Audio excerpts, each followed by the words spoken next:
All right, everyone. Tonight we're diving into something a bit different. We have 4 true stories shared online about moments when ordinary life just shattered into sudden, terrifying reality. These aren't campfire tales. These are real events that stuck with the people who lived through them.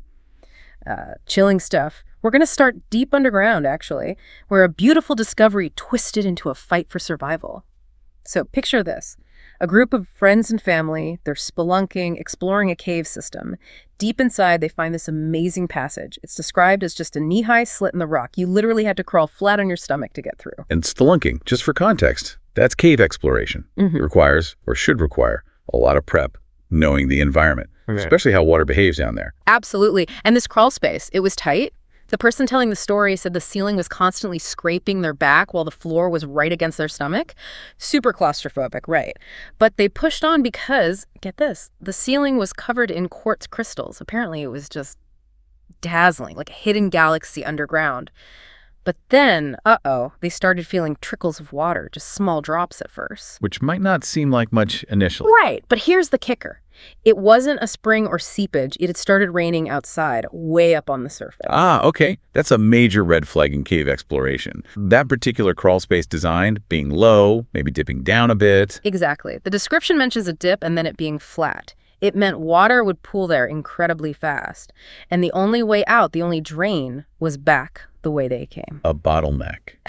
A potential water trap. And it escalated quickly. Those trickles became streams, then actual pooling water. And the narrator. They were the furthest one in, farthest from the exit. You can imagine the panic. Crawling frantically, jagged crystals pointing down, water rising relentlessly. The story mentions it splashing against them as panic set in. That's terrifying. The cold water, the darkness, the feeling of being trapped. Right. And those crystals adding another layer of danger. Yeah. They described getting out just as the water reached their lips. Literally seconds to spare. Every made it out, thankfully. But the sheer terror of that experience, profound. A beautiful place turned deadly in minutes. Okay, let's shift gears from underground entrapment to isolation on a hiking trail. Our second story takes us to a hot island in the South Pacific. The narrator had just moved there and took to hiking in the cooler evenings, like around 6:30 p.m. There's this trail called Thousand Steps, mostly downhill to a cliff, then a brutal climb back up. And she always took her dog, Moxie. So one evening she gets to the trailhead. First weird thing, an old, really beat-up, rusted blue pickup truck is parked there. It's got a tarp over the bed. She mentions locals call those Guam bombs, apparently common, but its presence felt off. Added a bit of tension right away. Right. Those types of vehicles, old, maybe unregistered, easily disposable, sometimes pop up in contexts where anonymity is desired. It's a subtle background detail that adds to the unease. So she heads down the trail with Moxie, down towards the water. It starts getting dark, enough that visibility is low. That's when she sees him. Just a silhouette at first, maybe 100 yards away. A man. He starts walking towards her, stops about 10 feet away. Now she's 23, about 5'6". He wasn't much taller, maybe a couple of inches, but she said he just felt weird. That gut feeling. Instincts are important in these situations. That feeling of unease is often your subconscious picking up on subtle cues. Totally. So the guy focuses on the dog, Moxie. Says, pretty dog. A small talk maybe? But then he asks the question that changes everything. He looks right at her and asks, you alone? Wow, that's direct and incredibly unnerving in that context. It's a clear assessment of vulnerability. Exactly. Her response was honestly kind of lame by her own admission, but maybe brilliant. She said, I have my dog. I'm never alone. Really emphasizing Moxie. Smart. Shifting the focus, highlighting a potential deterrent. Even if it felt lame, it communicated she wasn't defenseless. Right. And the guy, he just sort of nodded, didn't seem bothered, and walked away. But she was rattled. She waited a good 30 minutes down by the water, letting him get clear before starting the tough climb back up. Mind racing, super alert, Moxie apparently pulling hard on the leash. She gets to the top, back to the parking area, and the blue pickup. It's still there, but now... Oh, no. Don't tell me. It's parked right next to her car, so close that its passenger door is practically touching her driver's side door, blocking her in. Okay, that's moved from weird feeling to actively predatory planning. That's tactical blocking. Totally. She can faintly see 2 men inside the truck cab now, just watching her. Panic sets in. She has to scramble over her passenger seat to even get to the driver's side. And the second she does, the pickup truck door flies open. But Moxie just goes, in her words, apeshit. Barking like crazy, lunging towards the two men who were clearly trying to intercept her, maybe break into her car, who knows. The dog. The deterrent became active defense. Absolutely. That moment of chaos gave her the second she needed. She slammed the door, started the car, and just floored it out of there. Nearly ripped her side mirror off on the way out. Wow. Close call. Incredibly close. And the aftermath is sobering. She mentions that police presence on the island isn't always, let's say, super vigilant. And that specific area had a reputation.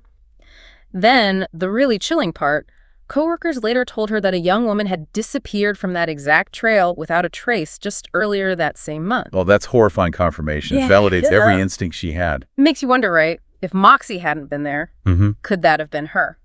It's a terrifying thought. The dog probably saved her life. Let's touch on a couple of briefer but no less unsettling glimpses of darkness now. First, shifting from land to sea. This comes from someone who worked as a deckhand on fishing boats out of San Diego. They often saw these smaller, deserted boats called pangas just drifting. The weird thing, they always had these huge, ridiculously oversized outboard motors on them, way too powerful for a small fishing boat. Yeah, that's a classic sign. Normal fishing boats need fuel efficiency. Those massive motors scream speed, evasion, usually linked to drug running, smuggling operations. Exactly what the narrator's captain thought. They always steered well clear, immediately, no questions asked. But one time, the narrator got a closer look through binoculars. Inside one of these drifting pangas, two people, both had clearly been shot, multiple times. And horrifyingly, one of them was still moving, described as fairly alive. Jesus, that's grim. Finding an active execution scene. They told the captain. His reaction, just a silent, disapproving shake of the head. And they immediately left the area. No report, no call, nothing. It sounds callous, but in those waters, near those kinds of operations, getting involved is incredibly dangerous. You risk becoming the next victim or getting tangled in something massive and violent. Jurisdiction is murky. The captain made a cold, pragmatic choice for his crew's safety. Survival over intervention. A stark reality of certain parts of the world. Okay, one final story. This one is about sudden, graphic tragedy. Witnessed trauma. The narrator was only 10 years old. This happened in Mexico, about 16 years before they shared the story. They were near a main road, saw two kids, maybe 12 to 14 years old, speeding on a moped, just flying. They suddenly swerved into the wrong lane, looked like they were trying to avoid an oncoming bus, and they slammed full speed into the back of a parked flatbed tow truck, specifically into the lowered ramp at the back. Oh, God. Flatbeds often have those sharp, heavy steel ramps. The impact was instantaneous and catastrophic. The description is incredibly graphic, so listener discretion advised here. The older kid, the driver, was apparently cut clean in half right around mid-chest level by the edge of the ramp. His upper body was left sitting perfectly upright on the moped, severed arms somehow still gripping the handlebars. That's incredibly hard to even visualize. The younger kid riding behind him was thrown forward and bent back at a horrific angle, basically torn open. The narrator said only his spine seemed to connect the two halves of his body. His arms flailed for just a moment, then stopped. The sheer violence of it. Yeah. And witnessed by a child. Exactly. And the point the narrator makes, the reason this story sticks isn't just the horror, it's the clarity. 16 years later, they said the entire image, every detail, every sound, the impact, the awful silence after it's all still perfectly vivid like it happened yesterday. That's a phenomenon called flashbulb memory. When something is intensely shocking, unexpected, and emotionally significant, the brain encodes it with extreme, almost photographic detail. It's a powerful traumatic imprint. The speed and unexpectedness lock it in.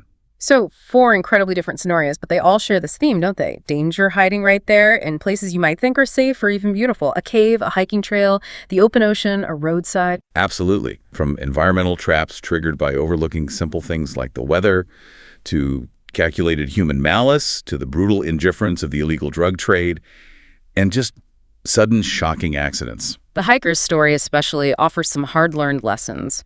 For anyone, but maybe especially women hiking alone. Carry pepper spray, hike with others if possible. Always, always let someone know exactly where you're going and when you expect to be back. Basic precautions. But as that story shows, they can literally be the difference between life and death. Moxie the dog was an unplanned safety measure that worked. It really makes you think, doesn't it? We go about our days maybe thinking we're pretty safe. But here's something to ponder. How much potential danger, how many near misses are we just unknowingly brushing past every single day? How much of the terrifying side of the world are we separated from by sheer luck, or maybe just the presence of a loyal dog? Thank you for joining us for this. Well, this intense look at these true accounts, we really appreciate you tuning in. We aim to bring you the most gripping stories and try to understand them a little better. Until next time, please stay safe and stay aware. And hey, if you found this journey into the darkness compelling, please hit that like button, maybe share it with a friend who appreciates these kinds of stories. And definitely make sure you subscribe to our channel, Horror Docs, for more true accounts. We'll see you next time.